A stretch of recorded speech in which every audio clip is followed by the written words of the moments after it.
we're going to turn this over now to Ashley and Tyler and get started. Excellent. Thank you, Amy. Good morning, everybody. We're happy you're here with us talking about the most exciting topic on the planet, provider relief funds.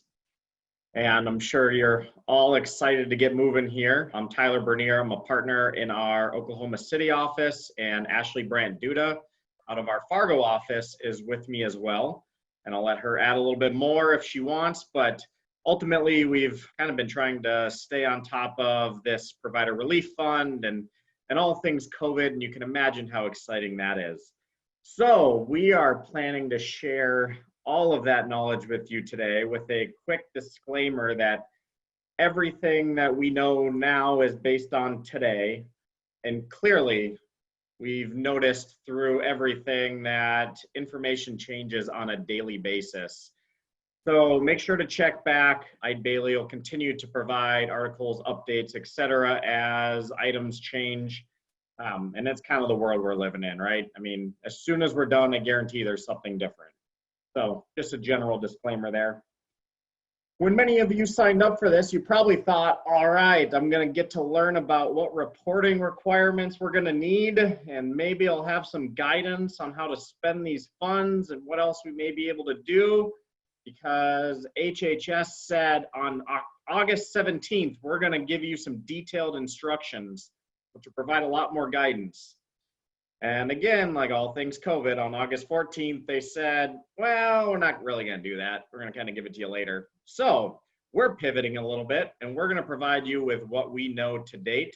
I hope this is still extremely valuable, because I get, at least on a daily basis, questions clarifying many of the things that we're going to cover. And I think it hopefully provides some relevant information to everybody. Also want to point out, I do realize, and hopefully everybody else on this webinar realizes, the provider relief funds are intended for really any individuals or organizations that provide healthcare services in general. So this not only will include hospitals, health systems, senior living organizations, home health, hospice. It'll include nonprofits that deal with patients from behavioral health or other health-related avenues, physicians, physician groups, dentists. So there's a wide variety of individuals and organizations that received provider relief funds. Accordingly, as we talk through, we realize some things are going to be more relevant to some individuals or organizations than others, but hopefully you'll see most of this is relevant to many of you if you've already received funds. The last thing to point out, if you received your surprise payment in April from this fund from Medicare and did not apply for the second round, or if you receive Medicare or CHIP funding, or you're a dental practice and you haven't received any funding and you're on this because you want to learn more about that, there is the deadline for applying for those funds was supposed to be this Friday. It today just got extended to September 13th. So we have a little bit more time to be able to access those funds if you have not. If you have more questions on how to do that or what I'm talking about, feel free to reach out to either one of us. Our contact information is listed on the slides for you, and we'll be happy to kind of talk through any of that. But with that, I'm going to kick off the first two portions to Ashley, and she's going to go through some of the terms and conditions and some of the frequently asked questions released. Ashley? All right. Thank you, Tyler, for that intro, and thank you for the dealing with my slide issues there. I had some clicking issues as I was moving those forward for Tyler, so appreciate that, and sorry for some of that confusion. But to kick things off, as Tyler said, we're going to just first run through some of the general terms and conditions just as a reminder, because I do really think it's important in the context of all of the conversations that we are going to be having today. And so first off, for the provider relief funds, when we're looking at, this includes the initial $50 billion general distribution and then any of the subsequent targeted distributions, excluding the rural health clinic for this first piece. So if you receive the rural health clinic testing, that's just slightly different, as you'll see. But for all of those other distributions within the terms and conditions, it says that the recipient certifies that the payment will only be used to prevent, prepare for, and respond to coronavirus, and that the payment shall reimburse the recipient only for healthcare related expenses or lost revenues that are attributable to coronavirus. And so this is something that we will touch on when we go through the frequently asked questions, just because there's still a lot of confusion out there about, okay, what is it that they mean by the healthcare related expenses or the lost revenues? As I mentioned, the rural health clinic testing, if you receive the funds for that, it is slightly different. In this case, you are certifying that the payment will only be used to reimburse the recipient for COVID-19 testing and COVID-19 related expenses. So on that piece, there is not the lost revenue component included. Some other terms and conditions that are important to note is that the recipient certifies that it will not use the payment to reimburse expenses or losses that have been reimbursed from other sources, or that other sources are obligated to reimburse. And so this is that double dipping concept that you hear a lot about. And again, point here is that if you have expenditures that are being covered by whether it's a PPP loan that you received, perhaps some other types of grants or other funding, just make sure that you're not allocating those to the provider relief fund as well. Also noted in the terms and conditions is that the recipient shall submit reports as the secretary determines are needed to ensure compliance with conditions that are imposed on the payment, and such reports shall be in the form with such content as specified by the secretary in future program instructions directed to all recipients. So very vague on this one, and as you'll see when we get into some of the discussion on reporting, there's been some different things out there, and as Tyler mentioned, we're still waiting for some more guidance on that. And then another piece, last thing I just wanted to touch on within the general terms and conditions, is that there also is a section in here that says for all care for a presumptive or actual case of COVID-19, that the recipient certifies that it will not seek to collect from the patient out-of-pocket expenses in an amount greater than what the patient would have otherwise been required to pay if the care had been provided by an in-network recipient. So this is that no balance billing of any of those amounts above and beyond the in-network charges.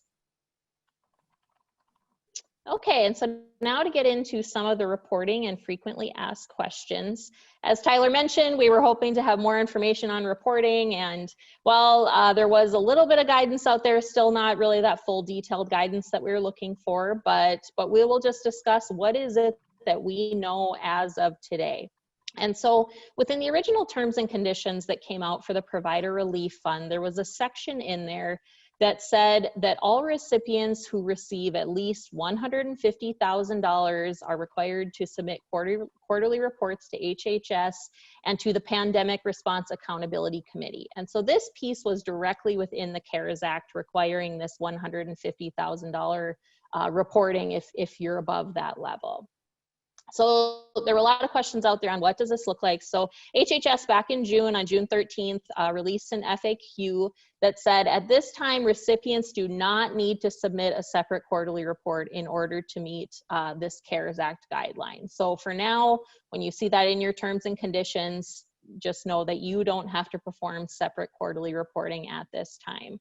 One thing to note, though, is that HHS has said that, okay, they will just develop a report that contains all of the information necessary to comply with these provisions.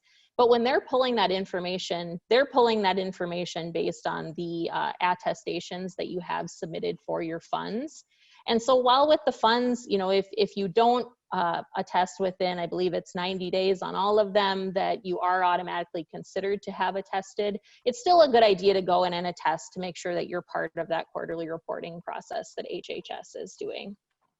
And then as part of this, HHS did say, okay, well, we're taking care of this piece, but we will be requiring recipients to submit future reports relating to the use of funds.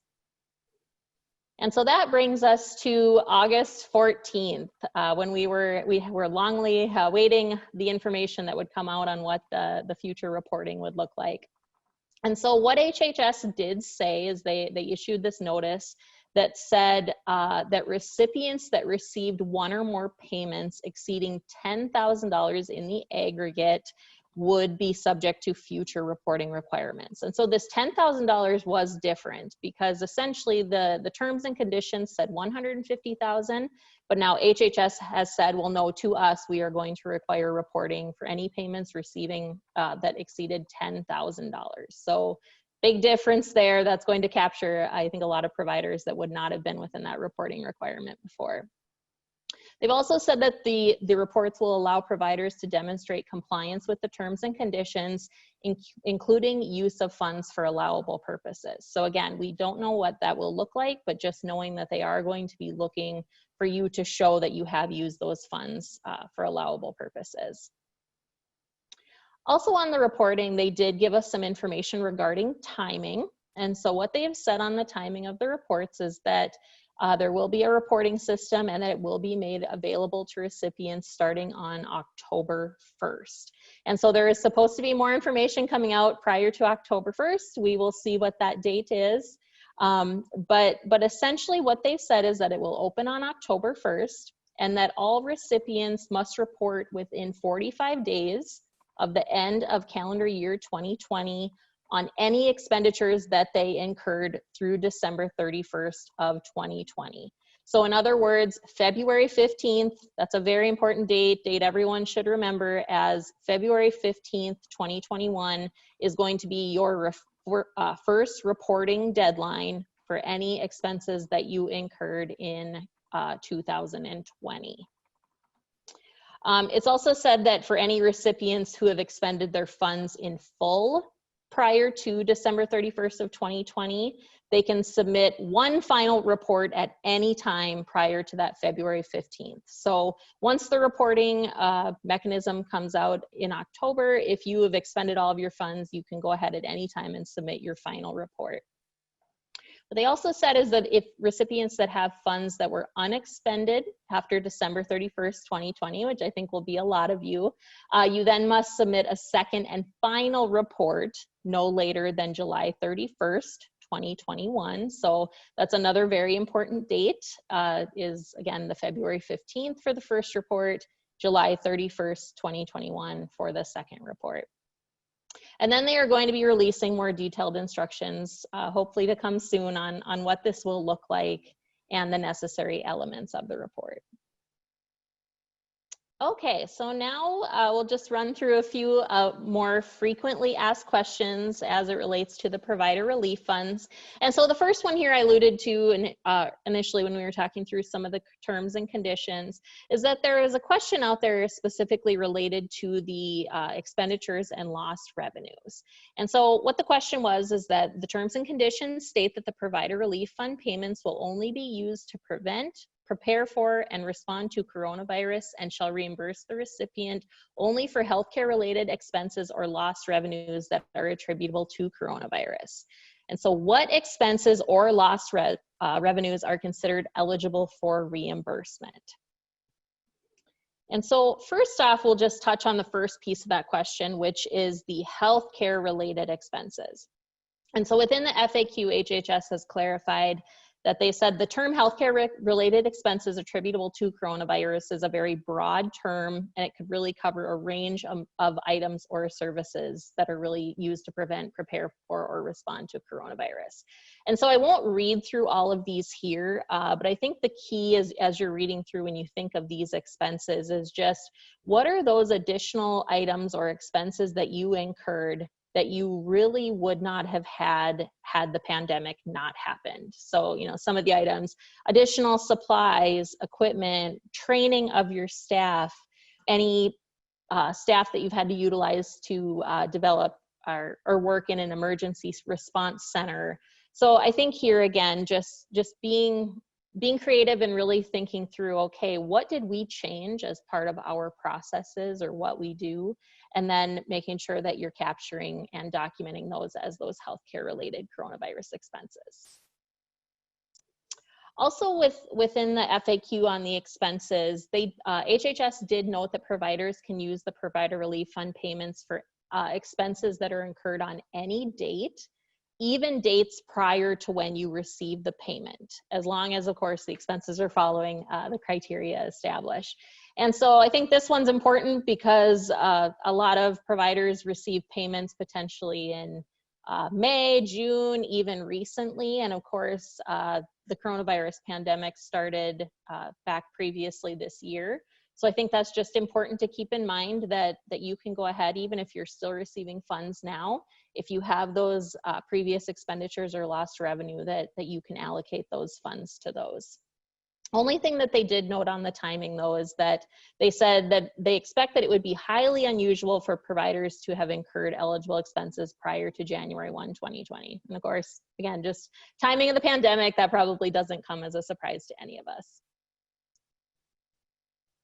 So then on the lost revenue side, and this one's always a bit interesting, the clarifications that they came out with on lost revenue, they said that lost revenues that are attributable to coronavirus means any revenue that you as a healthcare provider lost due to coronavirus. So this could be if you had fewer outpatient visits, you had to cancel elective procedures. They even note the increased uncompensated care as a potential lost revenue as well. And so what they've noted along the lines of the lost revenue is that providers can use your provider relief fund payments to cover any costs that the lost revenue otherwise would have covered, so long as the cost prevents, prepares for, or responds to coronavirus. And so that covering the costs, that's the unique part here. We'll talk a little bit more about it here on the next slide. So essentially what they said is that, okay, you have to use the lost revenue to cover costs, but they did note that these costs do not need to be specific to providing care for possible or actual coronavirus patients, but that the lost revenue that the payment covers must have been lost due to coronavirus. So a way of thinking about this, it's different from what we just talked about on the expense side of, okay, I have these additional expenses that I incurred because of coronavirus, and so I'm going to use HHS funds to cover them. This is truly just, maybe you had, because your elective procedures were down, you had $300,000 of lost revenue. You can then take $300,000 of HHS funds and use them to cover other types of costs. And so again, they don't need to necessarily be coronavirus specific costs, but it really just needs to be costs that are used to essentially maintain your current healthcare delivery capacity, because that's really the concept that they're looking at here is, essentially, if you would have had that revenue, what type of costs would you have had to incur? And so you can see here that they do give, again, some very general examples, by all means, not an exhaustive list. They note some things like using the funds to allocate towards your payroll, your health insurance, rent and mortgage payments. I thought mortgage payments was very interesting because I think when we think expenses, I always at least think accounting expenses versus something like a mortgage payment. And then equipment lease payments, EHR licensing fees, those types of things as well. So definitely much more broad when we're looking at allocation of expenses on the lost revenue side.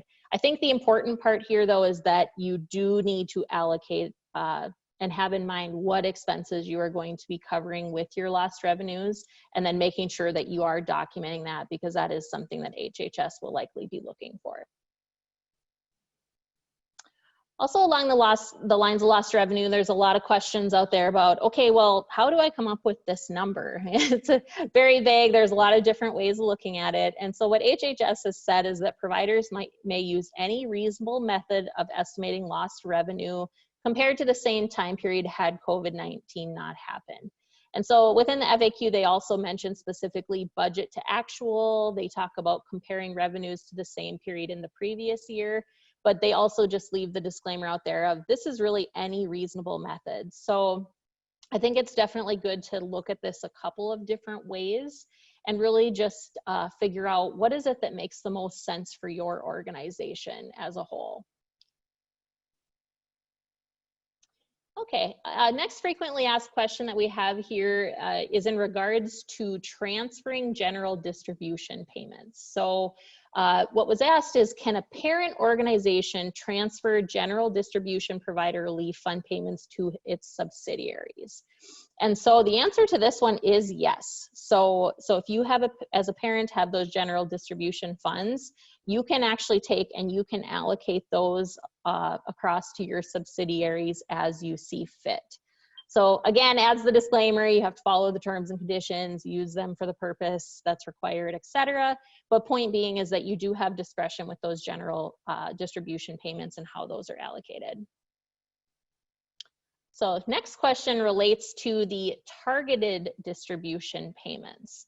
And so question here is that, can a parent organization with a direct ownership relationship with a subsidiary that received a provider relief fund targeted distribution payment control and allocate the targeted distribution payment among subsidiaries that themselves were not eligible?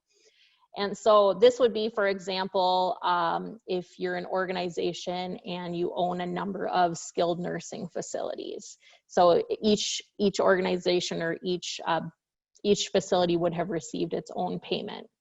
And so in this case, very different from the last question, the answer is actually no, is that a parent entity cannot transfer a provider relief fund targeted distribution from a recipient entity to one of the subsidiaries that did not receive the payment.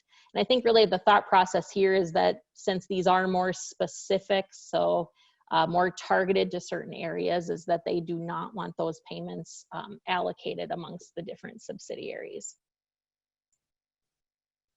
Terms and conditions, a question that was asked was, well, how long are these terms and conditions applicable? And so I think just thing to keep in mind here is, as you're reading through them, of course, some of them are related to the use of the funds. So once you've expended the funds, you know, you're I guess, outside, no longer needing to comply with those terms and conditions.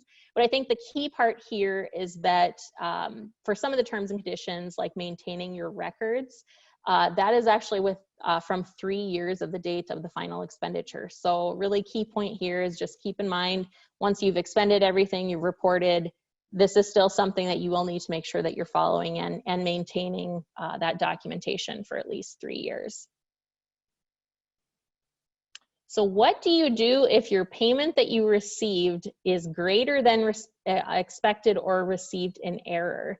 And this one was actually very, very interesting to me. I think not necessarily what I would have normally expected, but what HHS did come out and say with payments that are received, even if it was greater than expected or received in error, is that as long as you expect that you will have enough lost revenue or costs attributable to coronavirus that you can essentially utilize the payment, you can keep the payment. So I just, again, that one caught me off guard a little bit, not what I was expecting, but I guess that's a positive, is that they do, even if you received more than you should have, if you do have a use for funds, that you can keep those and use those.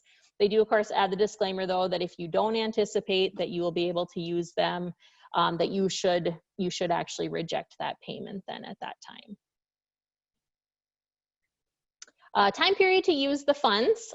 We talked a little bit earlier about the reporting timelines, and the time period to use the funds actually falls right in line with what we were talking about for reporting. And so what they've said here is that your reports for the use of the provider relief fund payments must be submitted no longer than July 31st, 2021, as we talked about for that last reporting. And then accordingly, they also expect that providers will have expended all of their payments by that date. So again, key here is that July 31st, 2021, as you're looking at the funds that you have and looking forward, is that will really be your key date to make sure that you're expending everything prior to that time. If you do have unused funds, they will provide directions about how to return those. And then they do, of course, I'll add the disclaimer, they like to add those in there, that the fact that they do reserve the right to audit recipients in the future and collect any amounts that they think that were used inappropriately. Okay, next question here relates to single audit applicability. And I won't go into the actual details of single audit and what that involves is that's what Tyler will be covering in the next section. But there are a couple of questions out there just about the applicability of single audits.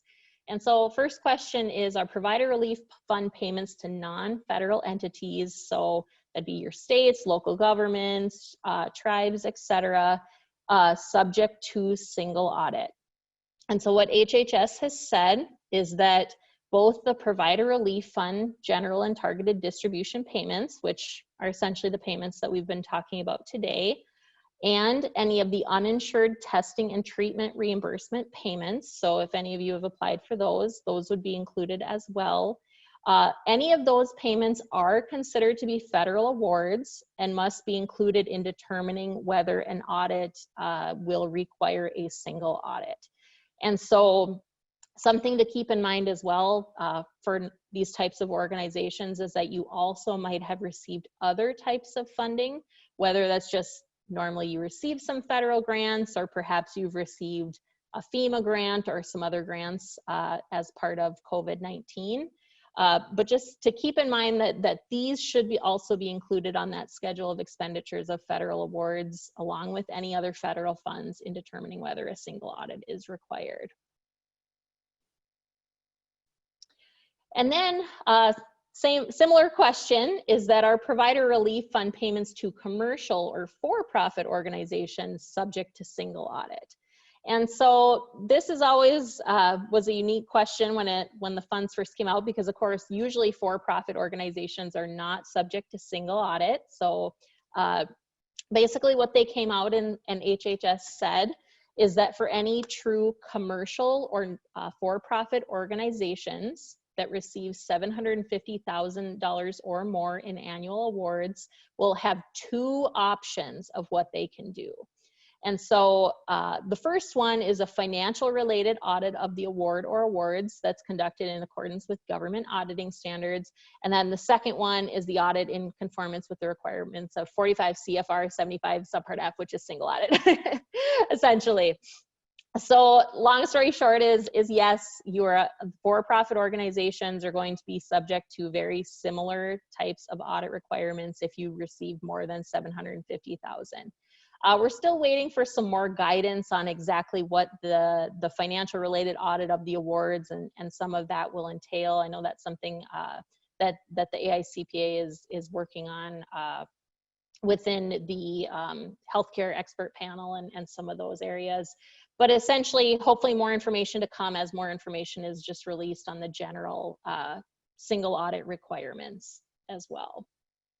And same thing here, same type of payments, both the general and targeted distribution payments, and then also the uninsured testing and treatment reimbursement payments, should you, if you've applied for those, would be included as well. There's a bunch of questions, so I'm going to try to tackle them now because that's what you're here for, right? To get your questions answered. Ashley, I've had the benefit of reading ahead of time, so I'm going to jump in, but perfect. Feel free to answer where you can or add to what you want. There was a question on HRSA funding for an FQHC, but it looks like you either answered your own question or Ashley, you covered it. So if there is still something there, let me know and I can respond. The next question is daily reporting of COVID data required from the CDC module required under all terms and conditions? That was originally required for the high impact funds. And it's also now a CMS requirement. We do not see that daily reporting requirement for the general distributions or the rural targeted distribution or some of the others. So I think it was very specific to that high impact fund. If something changes, we'll let you know, but that was the only, there were no other requirements for reporting of that daily data. The next question related to lost revenues. If my hospital budgeted to generate a profit during a month, but actually incurred a loss due to reduced volumes effectively, can I only apply the lost revenues to get to a break even, or can I take the full amount? So as Ashley covered, ultimately the guidance around lost revenues is fairly generic currently. That's what we were hoping the reporting requirements would provide a little more light on. I think that provides a lot of opportunity though. basically what they said is you could compare where your revenues would have been last year, you could compare it to budget or some other forecasted methodology. And there are no current discussions on limiting to a break-even point. The intent was that HHS was going to help make all the providers that are on this call, all organizations, whole. So as of now, I think there's clearly an opportunity to use all lost revenues, not just to a break-even point. The next question, similar topic, related to lost revenues. Is it all or just Medicare, Medicaid? So this is a great question for a number of reasons. I would say probably the biggest one, when they did surprise funding in April, everybody thought this program was specifically tied to Medicare because that's what they used the funding. That was the first calculation, it was Medicare. Really, this funding is meant to cover all potential payers. It is meant to cover your treatment of patients. So it would be all revenues, not just Medicare or Medicaid. The next question, and I see this was also in the chat, so I'm going to knock them both out at once. If you bill for a COVID test to a patient, can you still claim the cost of that test? I would say that becomes very difficult when you compare to the term and condition that you can't use an expense that would be paid for or obligated to be paid for from another source. So if you are billing for a specific COVID test or chargeable supplies or other things, I would probably be on the cautious side of not including those within your claimed amounts because clearly they're going to be funded from another source. Next question, did I understand correct? Lost revenues can only be claimed by showing specific costs that those lost revenues would be applied to. Essentially, we'd need to document two items. First, the amount of lost revenue. Second, what cost those lost revenues were used for. Is that correct? Absolutely, great clarification, and you got it spot on. You know, there is still a lot of questions around what time periods can be used for lost revenues. I think in general, most organizations are looking at this on a monthly basis. Some are disaggregating down a little bit further in that monthly analysis. You know, the AICPA healthcare group is looking at this, and they have also recommended the monthly analysis versus looking forward. I know this isn't exactly related to the question, but another question that normally pops up. But yes, so your lost revenues essentially creates your cap, right? That's the most that you can claim for these generic expenses, for the non-COVID related expenses. Then you have to apply those expenses to it because all federal funds really are based on expenditures. So that's how they're trying to tie together federal funding and reporting and other requirements to this specific program. So yes, you do. The other thing to be careful of is your expenses that you're assigning should tie to the period of your lost revenue. So for example, if you lost revenues in March, April, May, and that is the time period you're going to claim those lost revenues, your expenses should be from March, April, May. They shouldn't be from June because that's a different time period. So that revenue expense should align. Yep, I think the key there is to, along the lines of what Tyler is saying, is that they specifically note that the cost should be things that the lost revenue would have previously covered. So that's really the thought process on wanting to make sure that those time periods are reasonable, and that if you lost the revenue, then that would be what you would essentially be using for that. Perfect. The next one, if there has not been a revenue decrease or expense increase year to date, and you receive funds, does that necessitate a return of those funds? Potentially.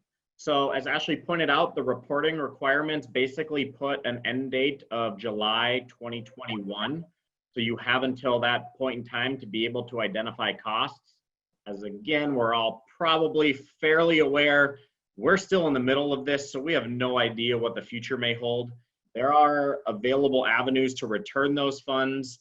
You know, again, given the unknowns, I would probably lean towards making sure that you're tracking what revenues might have dropped, what expenses you may incur as we move forward, because you may still be surprised and have a lot more expenses or another downturn in volumes or whatever that may be as we hit the fall with flu season and everything else. So Potentially, yes. I think there's going to be some groups that are going to have to return a portion or potentially all of the funds because they really didn't have a reason to expend them, or they didn't have a downturn in their volumes. But I think a lot more are going to actually use them, either have used them to date or will between now and July. The next question, many of dentist clients were shut down for 8 to 12 weeks starting March 16th. Many of them, while closed, were purchasing equipment like UV equipment, other sanitation equipment, and supplies, and will spend the HHS funds they received before this opened up to dentists in June and July. So many will likely have spent the amount they received before they received it. Just to verify, they can use expenses paid prior to them receiving funds. Yes. The guidance and the FAQ, as Ashley said, is intended to cover amounts through the pandemic. The date that they listed, they said, basically said the earliest that they would expect somebody to claim an expense is January, but you can go backwards. There were delays in figuring out how the funding was going to be released, who the funding was going to go to.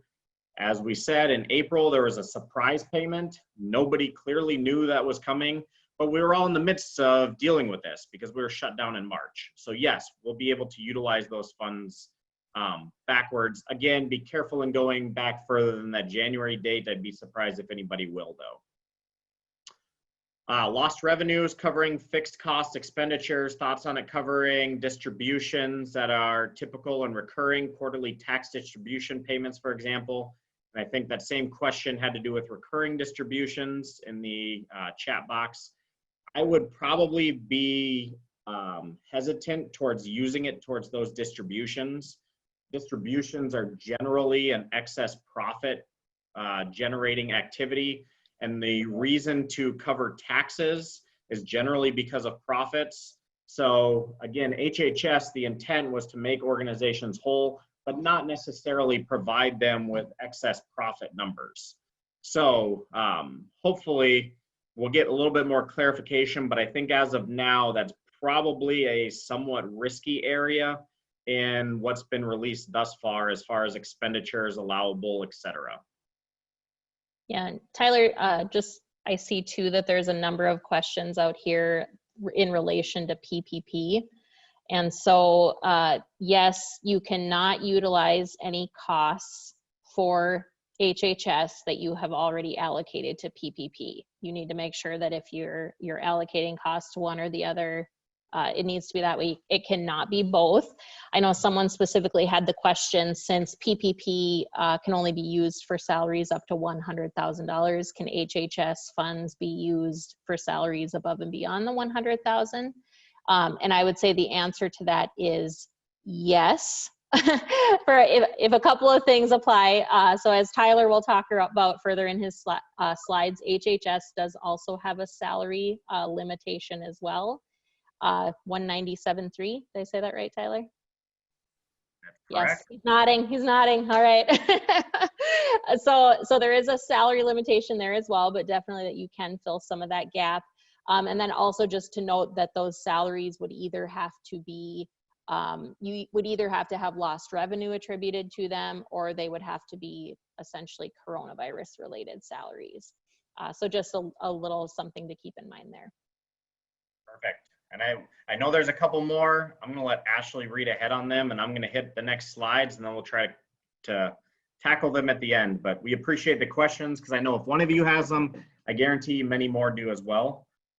So if we did not answer any of those as you thought they would, or we missed something, please post that, and we'll try to capture it here at the end.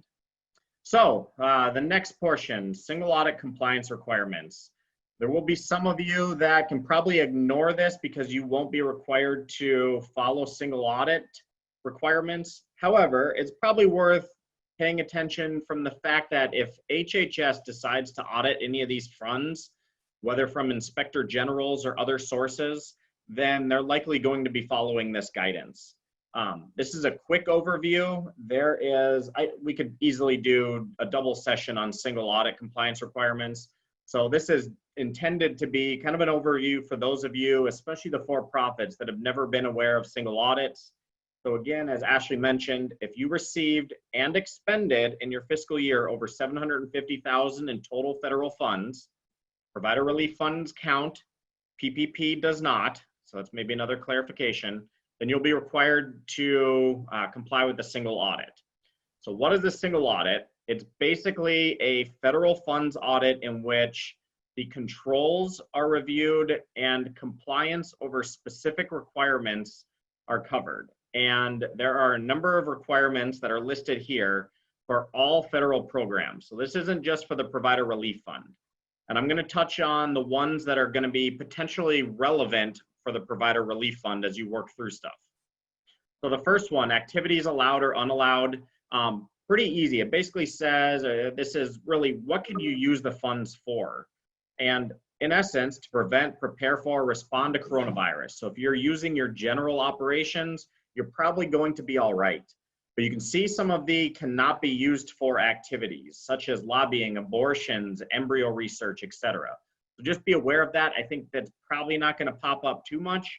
But if you are involved in any of those activities and you're using the provider relief funds for them in any way, it can subject the entire amount being disqualified. Similarly, and I think we've talked enough about this, so I'm not going to cover it, but allowable costs. So really, what can your costs be used for this provider relief fund? So Ashley already hit on most of them, the direct costs, the lost revenues, and I think there was a question in the chat box that I can address really quickly. You can use them both. So if you have direct expenditures, think PPE, that can be a direct expense. Then you can have lost revenues on top of it with other expenditures supporting it. So you can have both.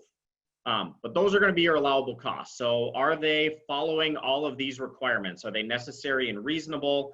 Are they actual costs and not budgeted or projected? Are they determined in accordance with GAAP? So this is more on an accrual basis than a cash basis.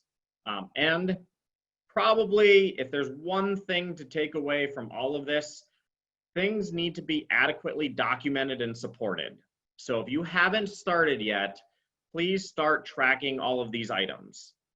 Whether it is lost revenues, whether it's direct expenditures, whether it's supporting expenditures, whether it's any other item, start documenting it, because at some point, all of this will be needed, whether it's for the reporting from HHS, whether it's for a single audit, or whether it is for an OIG or an HHS or other type of audit.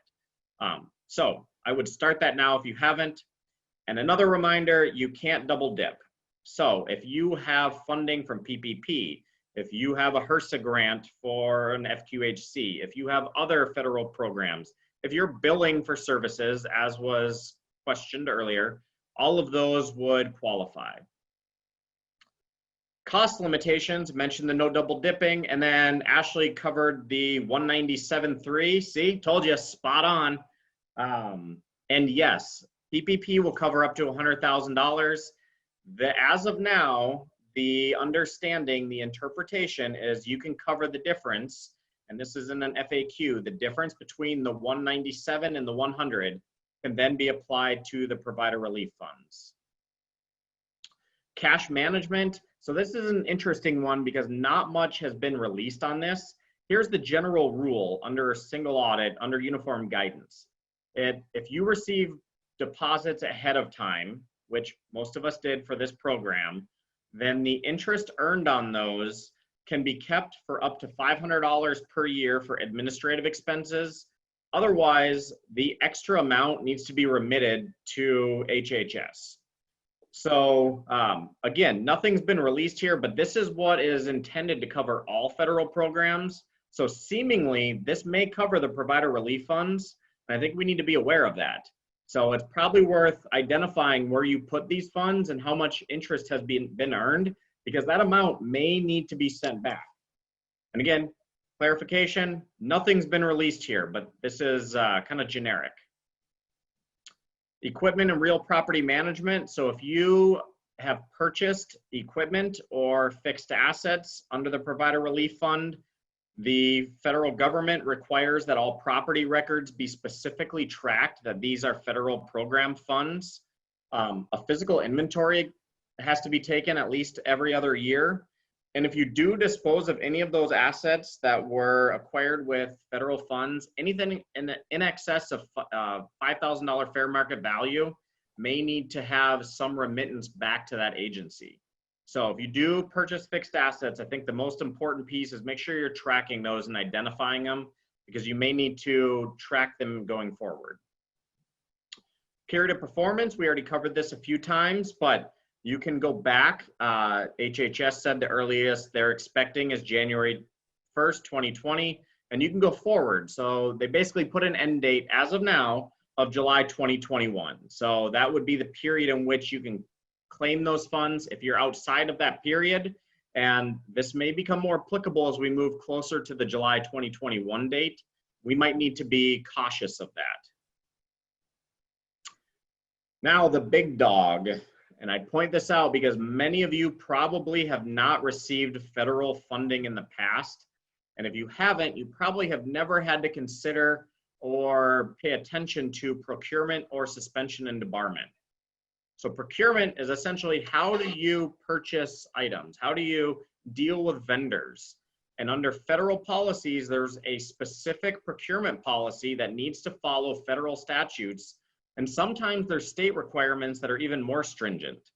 And so not only do you have to have all of those policies in place, which talk about potentially sealed bids or competitive bidding or documentation of analysis of pricing, that needs to be documented and it should be followed.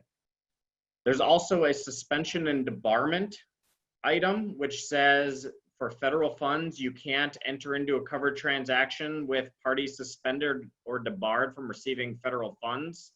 And those covered transactions include anything expected to be over $25,000.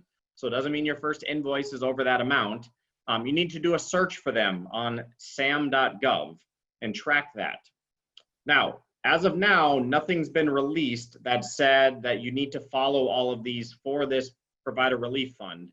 And it's going to be even more confusing when we are looking at funding received between April and now, and expenses that incurred before we even knew they'd be claimed for this program. So that is probably one of the biggest questions out there is, are they going to require organizations that didn't know they needed to comply with this to comply with it for funding they received after the fact? And we don't know, but I would say cautiously, we'd recommend people look at the procurement guidance and identify that procurement policy as soon as possible and try to follow it on a go-forward basis. Same with suspension and debarment review. Reporting, covered this a bunch too. We were expecting this August 17th, but as these reporting requirements come out, we need to make sure that they're being followed appropriately. And then finally, there is a catch-all group of these compliance requirements. It's called special tests and provisions. It basically says anything else that's applicable to this program might be subject to testing. So there could be plenty of others, but one that we've identified is this surprise billing or balance billing idea. So you cannot bill out of network for patients that have a positive case of COVID, or presumptive or actual case. So if there's something in their medical record, either a positive test or documentation that they could be positive, you can't bill them out of network rates. To clarify, in an FAQ that said you can still bill the insurance the out of network rates, you just can't bill the individual. So that makes this even more complicated when we look at how do we actually test this. So you can clearly see some potential concerns there. And finally, how do we know what actually matters or what we're going to be looking at? The Office of Management and Budget, or OMB, issues a compliance supplement every year that covers all federal funding. This was released earlier this week, or actually, sorry, earlier last week, on Monday of last week. And it included guidance for how to treat all existing programs. But it had very limited guidance on COVID-19 programs, including provider relief funds. So we don't know. What we do know is they said they're going to release an addendum that will cover this, and it's expected to be released in the fall. Again, as we see, they said August 17th would have reporting requirements. Are we going to get this in September or October or November? Who knows? But this is hopefully what's going to clarify all those questions I talked about. Key, I would start now in identifying what areas do you need to make sure that you're being in compliance with, at least as much as possible. So we have a whole nother section in here on accounting treatment.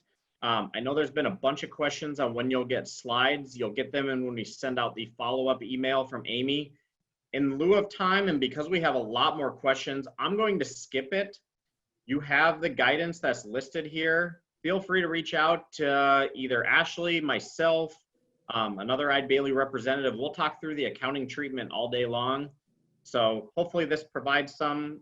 For the remainder of the time, we're going to cover the questions, and I believe there's one more polling question we'll tackle here at the end.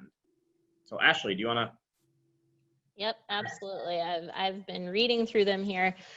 So first one was that our largest lost revenue was in April and May, but our PPP covered only payroll, limited for physicians and rent.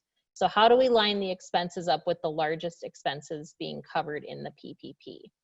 And so, I think here there's a number of strategies when you look at this, especially with the PPP time period being extended, where you can utilize the 8-week time period, but you can also utilize up to 24 weeks, is that it potentially might make sense for you and your organization to utilize some of those HHS funds more so up front when you had more of the lost revenue. Because then that way, essentially, you could cover some of those at that time and then cover the PPP later. Something else is, what we had talked about with having the fact that the PPP can only go up to 100,000. You might have some additional costs above and beyond that. Other thing is that, of course, the HHS, assuming that you have the lost revenue, is that the HHS can actually be used for things above and beyond just the salaries, the rent and lease expense, some of those things that are more specific within the PPP. So I think it certainly can be done, long story short, but I think just to make sure that you're really looking at that and being strategic about what you're allocating where. Next question is, so do we see a problem using costs such as payroll after the clinic is, oh, my screen's jumping around, sorry about that. So we see a problem. Do yeah, we see I lost it. using costs such It as payroll disappeared. after the clinic is back open and perhaps operating at full capacity? Yeah, so thing there that I would just be cognizant of is what Tyler talked about with if you're utilizing lost revenues, is just making sure that essentially the time period there is reasonable. So if you had lost revenues back in April, I think you could definitely argue that it would be tough to use salaries from August and say that that's normally costs that would have been covered with those lost revenues. So I think as much as possible, I would try to make sure that those expenses really align with the time period when those lost revenues took place. Because while there's not a lot of direct rules on it at this point, I think that's just from a, looking at it from a reasonableness standpoint, that's just really what would make the most sense. And we're going to keep going and we're going to answer as many of these as possible, but we're not going to get to them all. However, Ashley and I will keep track of the ones we have not answered. And as we do the follow-up email, we'll send out some responses on those. Yep. So next question, there was one out there regarding COVID testing, and essentially if you are doing COVID testing, but you're being reimbursed by the state, if that's something that you can essentially utilize HHS funds for, or if that would be double dipping. In that case, I would say you would not want to allocate HHS funds to those, because essentially one of the things that it says is that you cannot utilize the HHS funds for costs that have either been reimbursed or are obligated to be reimbursed by another source. So if you have anything that's being covered, whether it's being covered by a patient or covered by the state, covered by any other grant, you would not want to allocate HHS funds to those costs. Another question is that can the benefits that are associated with salaries be used? I would say yes, again, as long as you have the appropriate lost revenue to cover those. Benefits would be a normal expense that you would have to provide to your employees, you know, to continue to maintain your healthcare delivery capacity. So you should be okay using those there. Someone asked the question about, they said they received guidance that the distribution should be considered grants and not offset on the cost report, and essentially asking about both that and then the PPP funds, if those should be offset.